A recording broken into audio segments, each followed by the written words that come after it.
I am Dorcelia Villalobos, your district director. And for the workshop this evening, we have the amazing, the one and only past district director, Jennifer Perry Ruzick, and she will be giving us the workshop on how to hold the successful speech contest. This will be an interactive workshop for Jennifer, so you will have a chance to raise your hand, ask questions, and really feel prepared at the end of the day to have a wonderful speech contest. With that, it is my honor to introduce Jennifer Perry Ruzick this evening. Jennifer. Thank you, Roselia, and thank you, Joy, for having me. I have found there are two kinds of people: those who absolutely love contests and those who are terrified by contests. Luckily for me, I'm someone who finds contests really fun. When I first started as a Toastmaster, I was working at Genentech. It was August of 2017. So by the time the first contest season came along, not only was I a brand new VPE, but I also was ineligible to compete. So I started right from the beginning of my career planning contests. And what can we do to have a great contest? I didn't have a lot of help at the beginning and I didn't know. I made mistakes. We're going to make mistakes. It happens. The one thing I can tell you is contests are a great way for everybody in the entire club to come together and put all those skills that we use in Toastmasters to work to put on a full event. I have some unspoken rules of contests, and the number one rule is have fun. If you're not having fun, it becomes work. And Toastmasters, while we're practicing skills for work many times, it should be fun. It's a safe environment. If the contest at your club doesn't go as planned, it's okay. Just roll with it. We all make mistakes. And number two, get the entire club involved. I can't tell you how many times I've been at a meeting for a club and it's contest season, and this is something that I hear. We're looking for contestants. To be a contestant, you have to have completed level 2 or have your DTM.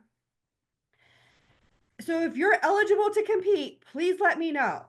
You never hear an announcement to the entire club that says, hey, it's contest season. We need everybody to help. Whether you're a brand new Toastmaster or you're eligible to compete, we need you. And one thing that we did at Genentech that I absolutely loved is we turned it into a way to recruit new members. We did two things at our contest. We put it out on our global website for all of Roche to see, because Genentech's owned by Roche, and anybody could join our meetings. Our treasurer, Molly, was amazing. She always got amazing food. And I remember being there and having like 20 guests at the meeting for the contest. Everybody's cheering for the winner of our contest to go on. It's a great way to recruit. We would always get a few members from that, but the contest brought them in, and it shows them one of the fun things in Toastmasters. I understand that sometimes for a corporate club, it's easier to get the food because the company gives a little money. But as a community club, have a potluck. Have all the members bring somebody. Get it out there in all the various social medias. Even go to Starbucks, put it on their board, their community boards about your contest. Try hard to get the word out, and you never know who's going to show up. It could be your next member, and many clubs I know need new members right now. So this is a great way to do that. Those are my unspoken rules, but let's go into what you really need. And this is why I say it takes the entire club. You need a Toastmaster who's going to run your contest. Running a contest or being the Toastmaster for a contest is not as easy as being a Toastmaster for a regular meeting. There's a script. You need to follow the script. You need to make sure that you're not introducing bias when you're introducing the contestants that are speaking. You need your contest chair. And yes, many times these two roles can be shared. The contest chair can be your Toastmaster. They are the ones who are going to make sure that everything about the contest is in order. It's great. You're running, the contestants have their briefing. That's your contest chair. We'll talk more about the briefings later. Your chief judge, they're going to be the ones working with the judges, the timers, the ballot counters. That's the judge's realm, the chief judge's realm. At the club level, you need 5 judges and a tiebreaker judge. And if you're looking at me and you're like, we don't have enough members to cover the judges, it's okay. The rule book does say if you're able to, this is what they recommend. And I'm going to just share now too, because it gets really weird and people like, well, you have to have a club contest.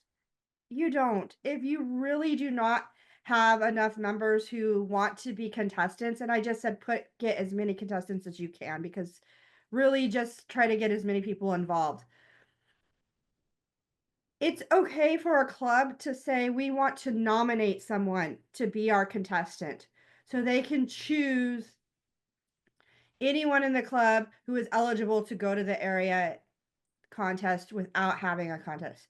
I do this in my club port of order. We meet once a month. And for our contestants, they do like a 1 to 2 minute table topic on why they should be the club contestant at the area. And then we vote on which one to win. It happens at all clubs. Those are all my slides for today. Did everybody get the information before I stop sharing this? And if you need to see these numbers again, I can put it up later, or you can ask me. I'm pretty easy to get a hold of. Most people know how to get a hold of me. If you don't, I'll put my email in the chat later.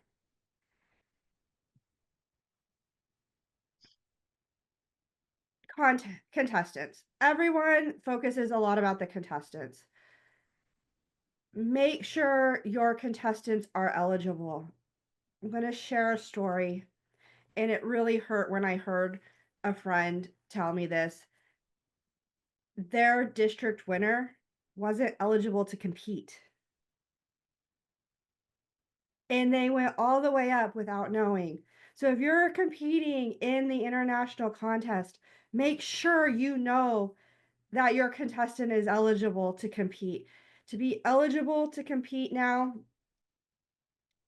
it's completing level 2 in pathways or having a DTM. Those are the only 2 requirements for contestants at this time. Oh, thank you, Joy, for putting that in the chat. But have fun. Get them excited to compete.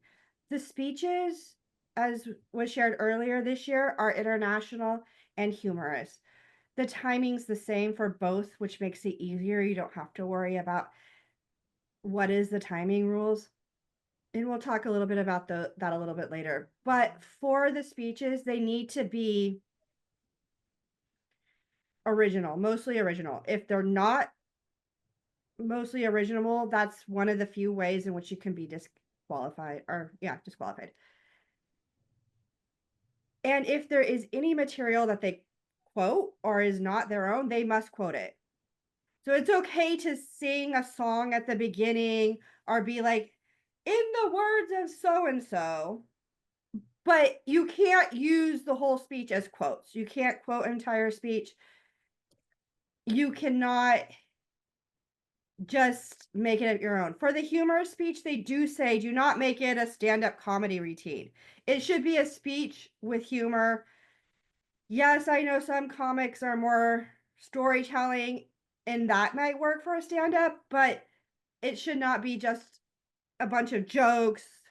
It should really be a speech that is funny. The nice thing about both of these contests is the time limit's the same. It's 5 to 7 minutes. It's what we're all used for our speeches.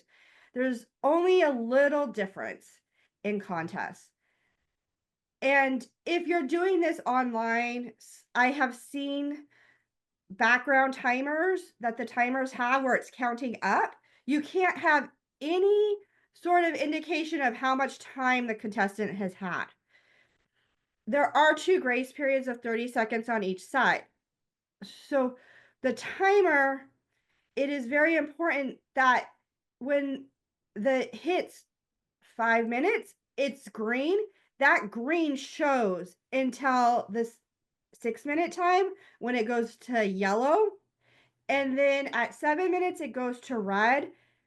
And it's really important because the other thing I've seen happen is when speakers speak for a really, really long time and over, sometimes that timer will start waving that red card or they'll change their background.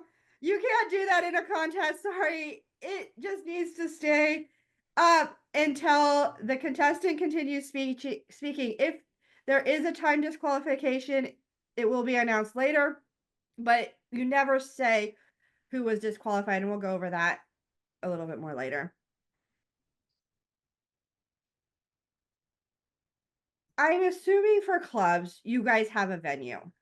So you don't have to worry about looking for a venue. If you're an area director or a division director or even the district, you have to have a venue for your contest this year. For clubs, guess what?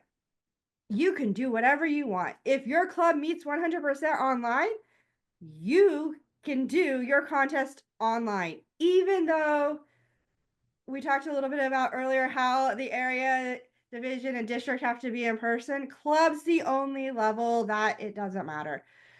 So use your venue. It's easy. It's just a meeting, normal meeting time at your normal venue. You can also do a hybrid contest. I will give one suggestion.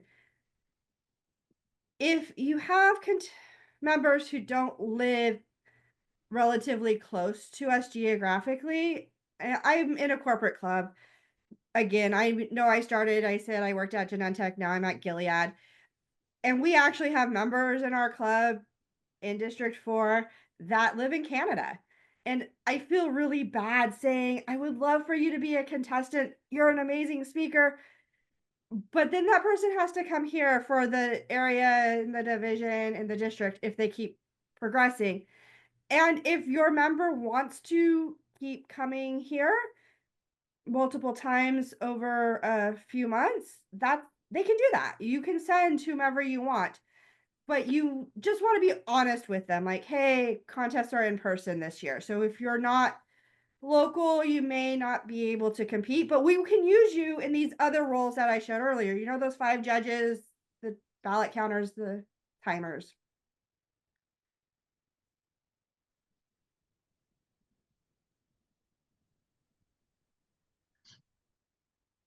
So now you have your contestants, you have your venue. I can't say how to handle your briefing. Let's just talk really quickly about the briefing. You want to remind them about all the time limits and how they can't quote another contestant. Like they can't reference another contestant at all. That is a rule that was instituted a couple years ago. So your contestant can't say, "Oh, it was really good to see contestant 2's speech." No, that's a disqualification. Let them finish. You can handle the disqualification on the background. But one thing you need to do is let them know where the stage is. I know at the district levels in the past, because the contest is being recorded, we would tape where the camera would be seen. It's okay to do that, to tape out where you are. A lot of venues, have an area in the front of the chairs. Good, you can have that. One new rule this year is that for in-person contests, you need to have a podium or a lectern. Most clubs, when they join District 4, they get a lectern in their welcome package. If your club still has it, and I know Maybe it's in somebody's garage. Ask your members because we haven't used it in a while. I think we found ours at G Toast in a drawer and we pulled it out for the first time a few weeks ago. So, yes, I understand. Where is that lectern? If you can find it, it's a great use of it because you do need to have a lectern, and mics also need to be provided in your area if it's reasonable. I know for the clubs, it's really difficult, but for the area and above, they will provide mics for it. It is a requirement in the rule book, and that's something that is new because Gretchen said, please share all the new stuff. So, Gretchen, those are some of the new things.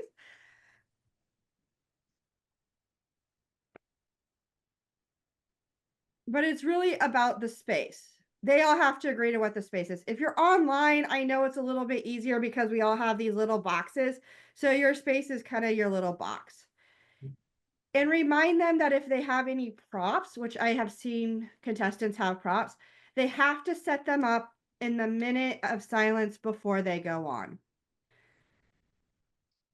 You, unless it's something that's in their pocket, but if it's a big prop, one year I saw somebody have a bike as a prop on their stage, so they had to get the bike on the stage before they actually started to speak. Some of the contestants want to practice, and it's okay for them to practice in the space before the contest. Because one thing we always say about body language and body movement is use the entire space, use what you have, acknowledge all sides of the room. We're in person, I know it's been a while. So it's a new skill that we have to remember to use, especially in person. And so let them practice. Give them all a chance to come in the week before the contest, have your briefing so everybody is aware, and let them try out the space.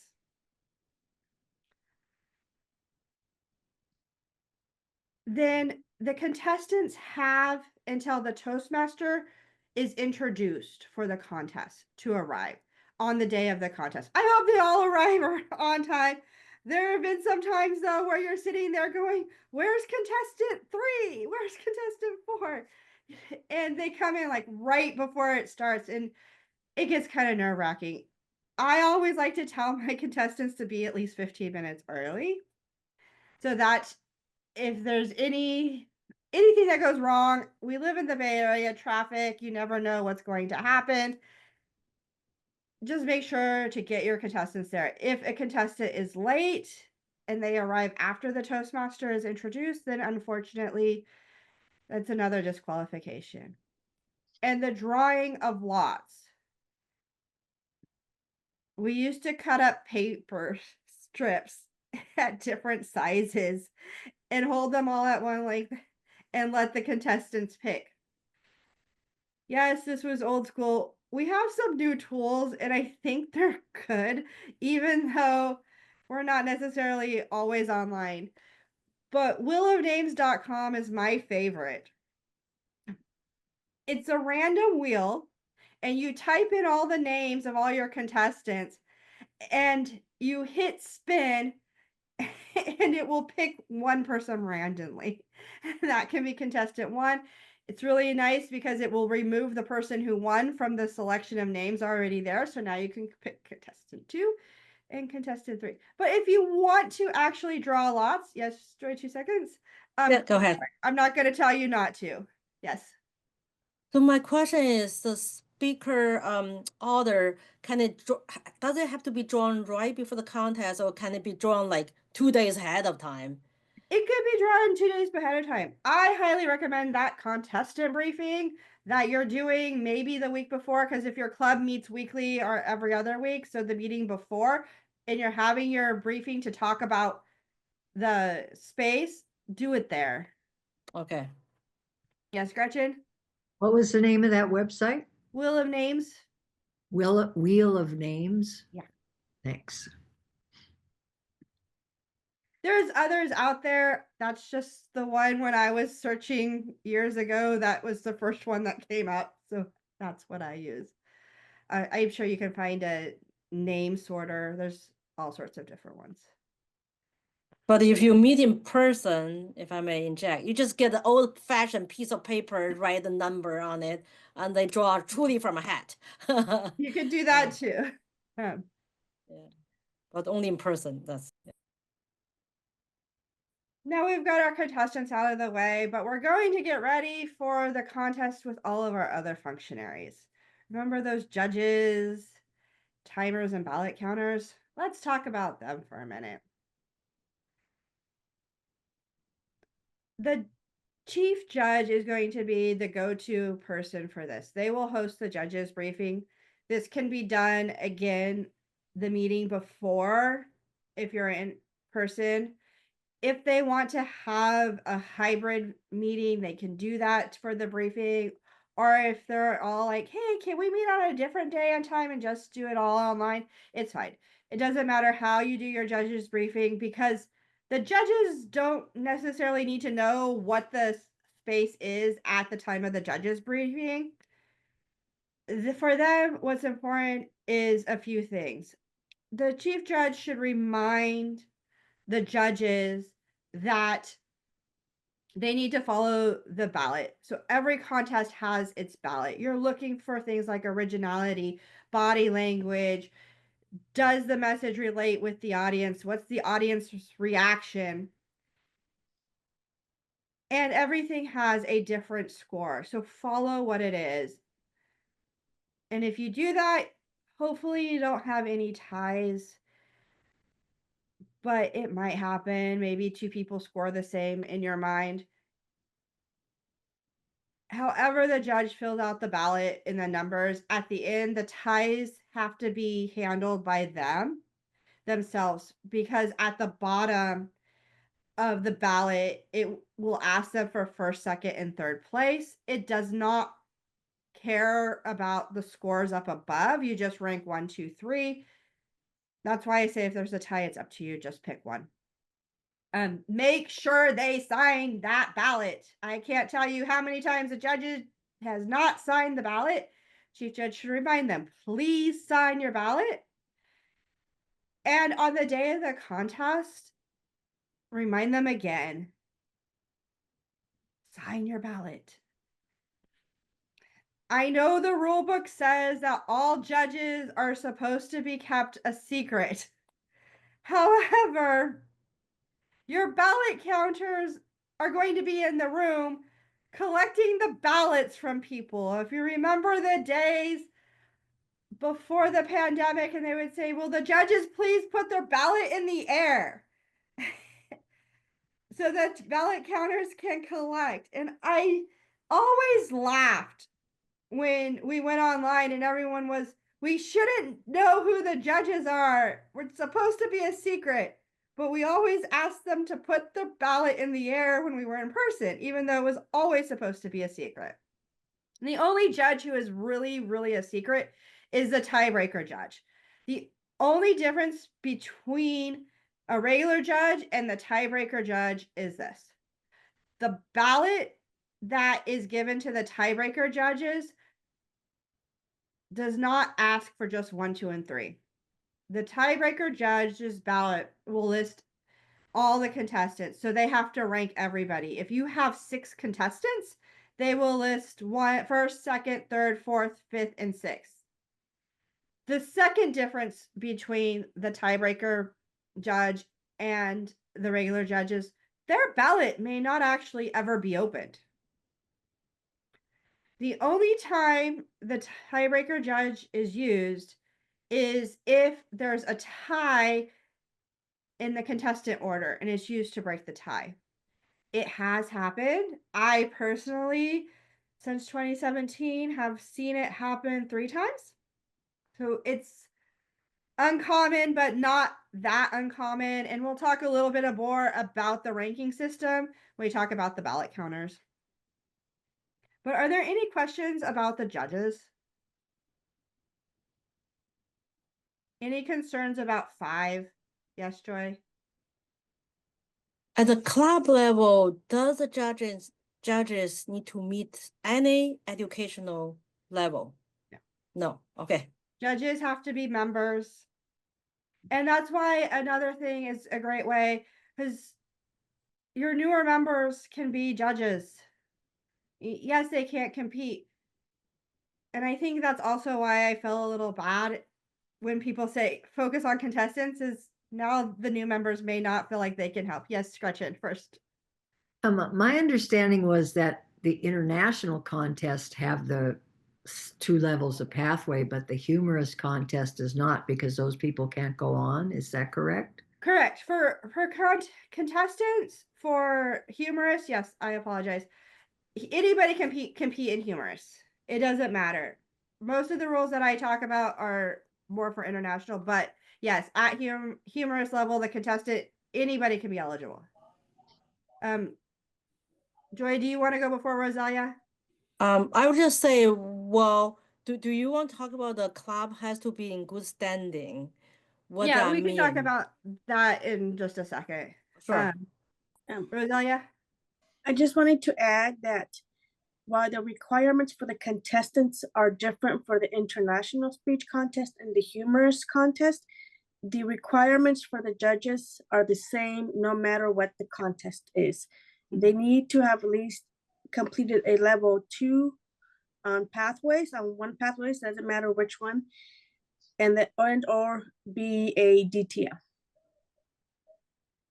For the judges at the club level? Not the club level. Not the club, at Yeah. the area and division and Yes. Yeah, not the Yeah. club level. We're more But- focused on the but- club yeah. level, so yeah. Yeah. At the club level, there isn't a requirement for judges. At area and above, there starts to be requirements for the judges similar to the contestant of international, where you have to have the 2 levels in the DTM. And then it gets weird where you can't even be in a club with them, and it gets weird anymore. Emily, you just turned your camera on. Did you have a question? Rosalia answered it. Oh, okay. Yeah. Thank you. No problem. So I know for some clubs having 5 judges is hard. There's a couple ways you can handle it. You could be really nice, and if you have friends who are in Toastmasters and other clubs, you can say, hey, your club doesn't have enough judges. Can you guys help us judge and we'll help you judge? You can do things like that. It doesn't matter as long as they're a Toastmaster. The only thing that matters is one small change. I think it's kind of a clarification. If you are judging, you can't compete, even if it's another district. For example, I'm a member in 2 districts. I'm in District 57 and in District 4.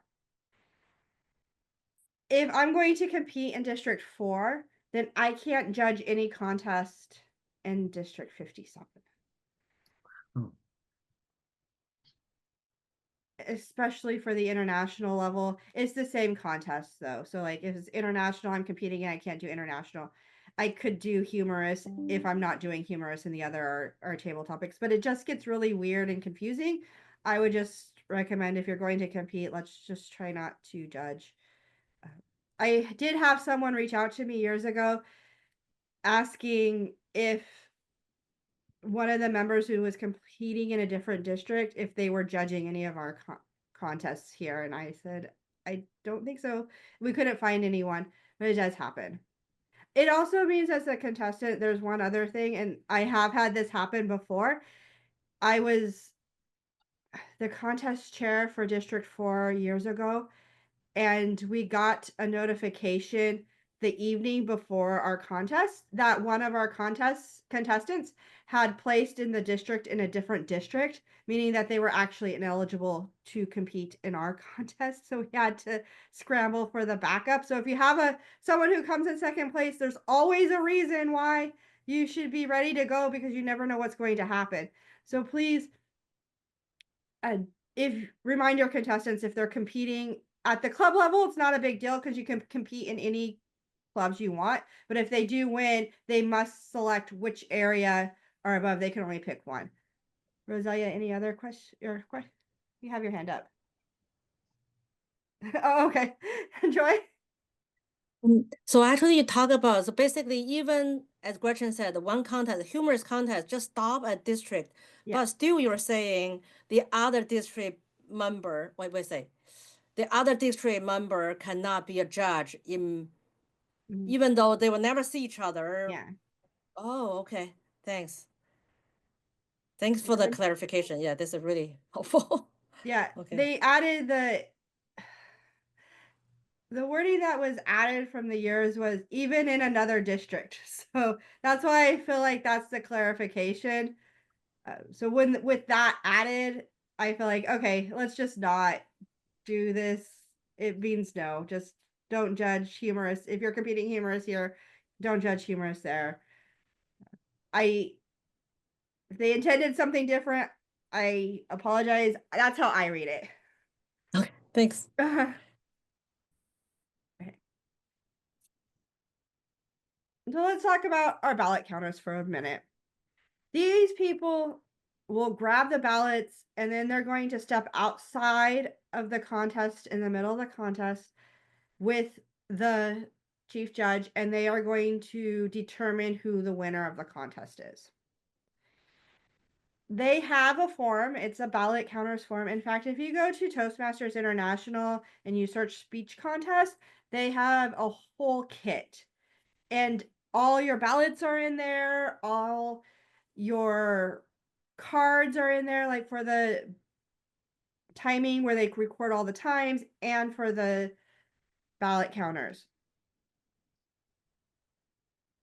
How it is awarded is when they read the ballot, if someone is given first place, they get points, second place gets less points, and third place gets even less points. So you are going to rank this person with the number of points that they give.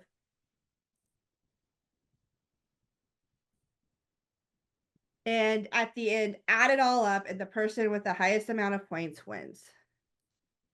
Once when you're done with that, if you get to the end and you have a tie, let's say 2 contestants have 10 points and they're tied right now for first place, you go to your tiebreaker ballot, and basically the person who is scored the highest on the tiebreakers ballot is you're going to be your winner, because then they would get the most points. And there are different point values for the tiebreakers ballot, so do look at it. Like I said, I've only seen it 3 times where this has happened. It's not something that's common. It does happen though. It's just rare situations that this happens. And it's why I tell my contestants vote for number 2, because usually where it happens is for first place. And it's like people either like them or hate them. So they go back and forth between first and third, where that second person stays second and getting the middle level points. That's the only instances where I have seen this happen and I don't know why it is. Because I'm usually not judging, so I'm not following the ballots at that point. If I'm ballot counting our chief judge, I'm just sitting back and enjoying the show. Your timers, we talked a little bit about what they must do. It is really, really important in a contest that the timing signals go off at the right time. If there is a delay in timing, it can throw off your contestant. And that is why they get an extra 30-second grace period. You can do it however you want. The first time I timed a District 4 contest in person, the chief judge sat us down and he would say, go and stop. And we had our timers and we would start and stop them. And you want to see how fast we were at stopping and starting and how close we were together, because he wanted to make sure that we were going to be doing it the same. someone asked me one time during virtual, what happens if the 2 timers are off? And one is disqualified and one timer says they're qualified. I'll leave it up to you. I always gave the contestant the benefit of the doubt because I know, especially in online, sometimes there's a little bit of a lag somewhere, and that could affect the timing, how it comes off. Maybe one timer has a slower thing and it's progressing slower. It's not as right. The internet. There's lots of reasons as why it can happen. In person, I'm hoping that the timers are a little bit more accurate. I know that we were within tenths of a second of each other, so we were super close all the time when we were doing our stop testing. And even throughout the contest, we were really close to each other. We didn't have that issue. But if you do have an issue where your timers are 10 seconds apart, I don't know why that would happen. It did happen during online. I did see this.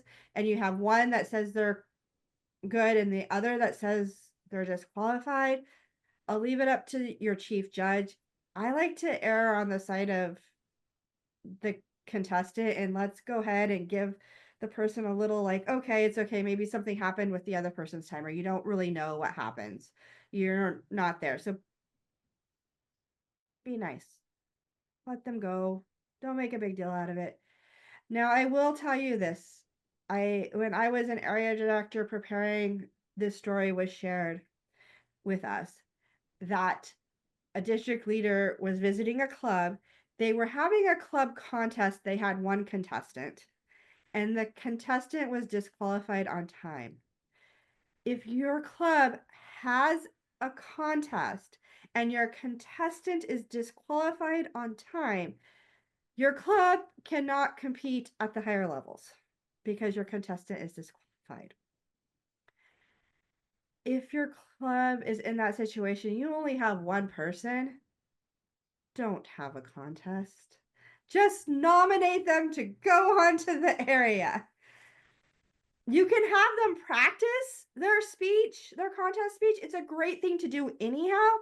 Have them practice their contest speech, but don't call it a contest because if you do and they get disqualified, then unfortunately the journey is over for them and the club. And I want all the clubs to have somebody go. It really hurts when I hear something happening like that. And so please don't. Yes, Gretchen. Yeah, I thought last year that they said if there's only one contestant, they actually have to do their thing, but so the rules must be different at the club level. No, at the club level. So yes, at the club level, 100%, the rules are different than the area. If you have one contestant at the area contest has to go with one contestant. That is true. So at the clubs, yes, there are so many different rules, and I am trying to keep this more geared towards clubs. Forever, you do not have to have a contest. You can just nominate someone as long as they're eligible. Okay.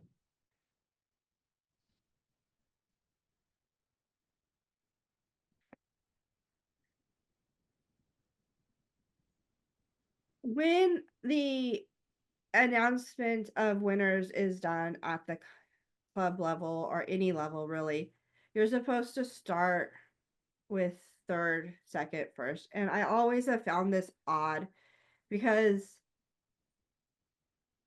if you only have like 2 contestants or 3 contestants and you're going first place, second place, it kind of takes away. And I wish it was kind of like Miss America. Sorry, I was just reading an article. Apparently, a new Miss America was just crowned this week. But I remember watching these pageants as a kid. I was never really talented enough to do them. But when it came down to the final 2, they would always say, and our new title is, and they would never announce second place first because it kind of takes away from the excitement and the joy.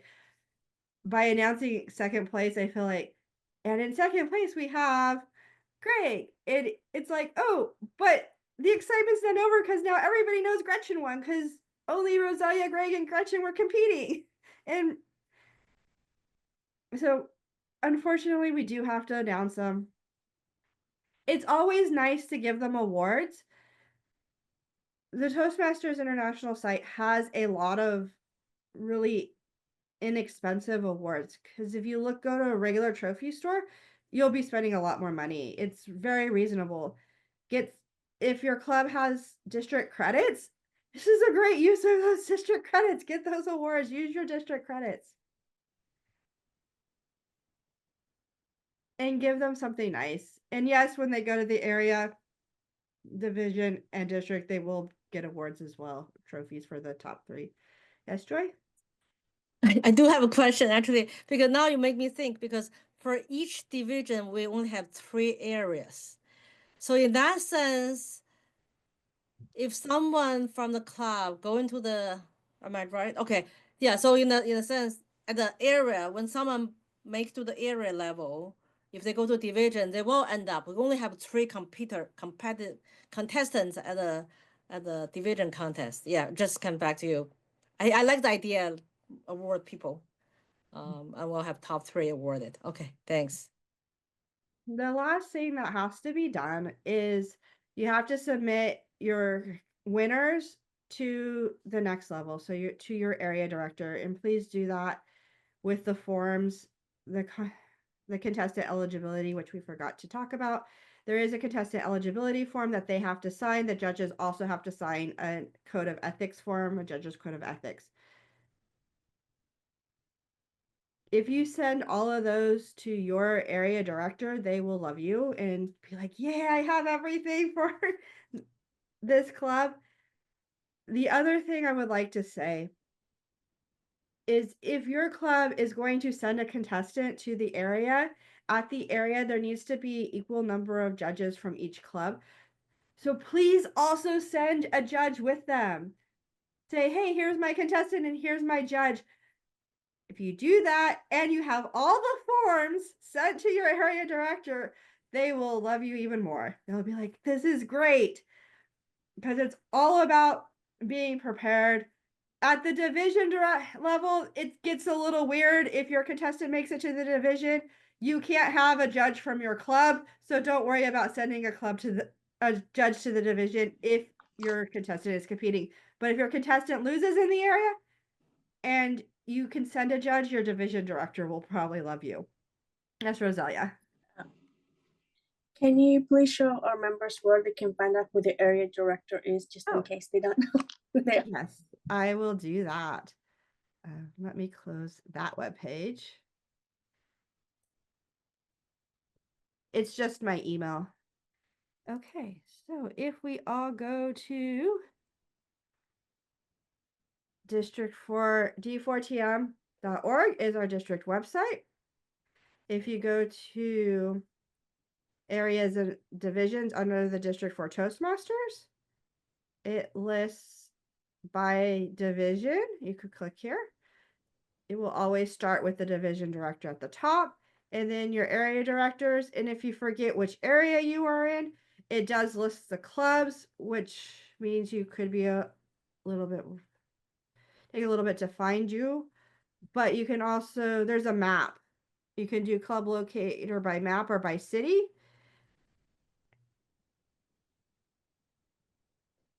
If you do by map, oh, it does say by city too.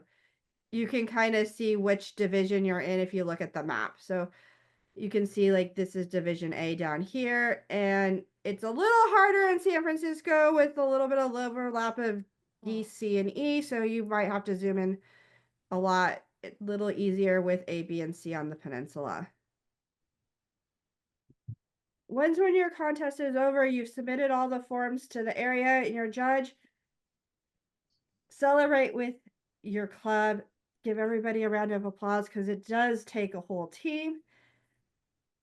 And get ready for the next level and have fun. And follow up with all of those guests that you got from putting up your contest announcement all over town, are on your company internal website. However you can advertise.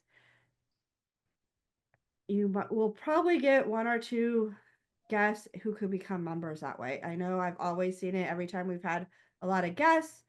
We usually get a member or two out of it to grow the membership, and maybe next year they will be the ones running the contest and not you. Are there any questions? How many contestants move on from the club level? Just one. Just one. Okay.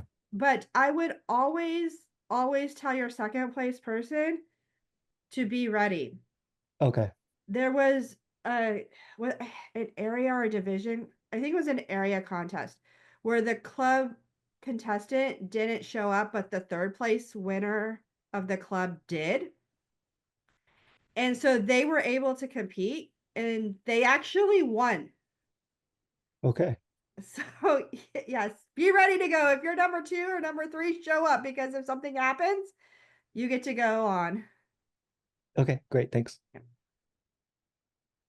Jennifer, I want to add, actually, for during the speech, everyone can, whenever they get a speech at the contest, they can also count that speech as a pathway project, can they? All speeches given outside of the club have to technically be, you have to get approval for it, but yes, if your VP is willing to allow you to do it and somebody is willing to evaluate your speech who's not judging or something, then yes, they can get credit for it. Emily? Yeah, thank you. So I'm a little bit confused because so Renee is our area manager and Mhm. she's scheduling the area competition. So when we have that area competition, so I understand from area it goes to division and then district, and then it stops there, right? That's the district competition, right? And then the other direction would be the international, right? Yes. So if she's scheduling, and I can go back to her, I'm just trying to clarify some emails I've seen from her, but if we go to the area competition, so we designate somebody, we choose somebody from our club, goes to the area, then they compete with the other clubs, and then they move on to district, right? What about, is the internationals going to be a different time scheduled? So the 2 contests will happen at the same time, both the Mhm. humorous and the international is usually how it's done. Mm-hmm. On the same day up until district. So Okay. then at the district, the international will be recorded because Mhm. the next round, it's called the regional quarterfinals. That round is all video recordings. Whatever the person did at the district gets sent to the judges. The judges will then do the same thing, and that's when the semifinalists will be announced. Those semifinalists, they're usually announced in July, early July, and the international semifinals will happen during convention. I believe this year it's in Philadelphia. It's usually in August. I maybe Drea Rosalia knows the location, but it's in August.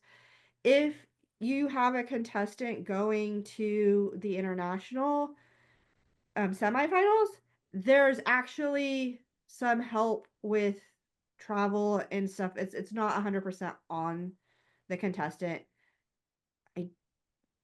I'm trying to remember because when I was district director, my clubmate from forever at Genentech, he joined 3 months before I did, was actually the person competing. And if I remember correctly, World Headquarters covered his airfare.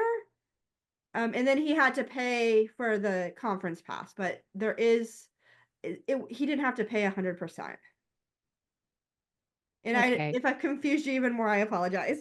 No, that's okay. So just to make sure I understand that we're going to delegate one person for the international, one person for the district.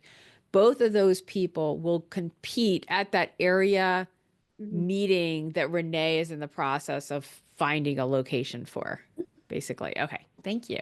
Correct. Actually, to answer your question, because my club, for example, will only meet once a week. So we'll have 1 week to one contest, the other week to another contest, because 1 hour is only good enough for one contest. But then when you move on to the area, often will happen in the evening, and that event can up to 2-3 hours or something. To answer your question, Emily, often it's basically, yeah, the two contacts will happen at the same time, often at the area division level, just because all the logistics, right? It's hard to get all the charges, ballot counter, timers again for another contest. But often the club level is up to you. You can do it 2 consecutive weeks, or 2 weeks wide apart. But does that answer your question at all? Well, I don't think we're doing a club level competition. So Oh, what I just okay. want to make sure is because the option is if we don't do a club level, then we delegate somebody to somebody's, and they will both go to that area meeting that Renee is preparing for. That's right? Okay. Yes, Perfect. yes, Thank you yes. both. Same, should be the same location, same Okay. time, I Okay. assume, yeah. Are there any other questions? And always you can reach out to me. I have a lot of fun with contests. I've pretty much been ineligible my entire Toastmasters career because I went into district leadership right after everything. So it's a lot of fun. I just, yeah, so I've always been on the planning side, the helping. I've been the Toastmaster, the contest chair, the chief judge, the timer, the ballot counters. I've done all of those. So you could always reach out, ask questions if you need help. And you can also always ask Joy and Rosalia for help and your area director, especially if you want to have a contest. I know one area director called me and said, "Can 3 clubs do a contest together because they all need to share resources?" I was like, technically, yes. Whatever you want to do, because they really wanted to have a contest. All 3 of these clubs wanted to have a contest in her area, but none of them had a lot of members. I will share one thing, because renewals always happens and it always puts a wrinkle in things. If you're a club that has lower membership numbers, the magic number is 8, and it has to be posted by the time the contest occurs. So if your club is above 8 right now, it doesn't usually come into effect until April, after April. So it's the division levels, because that's usually the beginning of April, where dues are due on March 31st. And then you have your contest on April 1st for the division, and the division director pulls the membership roster, and you don't have any registered members, or you're less than 8, your club will be ineligible unless there's a way to show that all of them have been paid. I do know from experience that sometimes the club side will show that it's paid and the district side will not show that it's paid. It's happened. I've seen it live, where I'm looking at my district roster live and they're in Club Central and theirs is all showing paid and mine is showing not paid.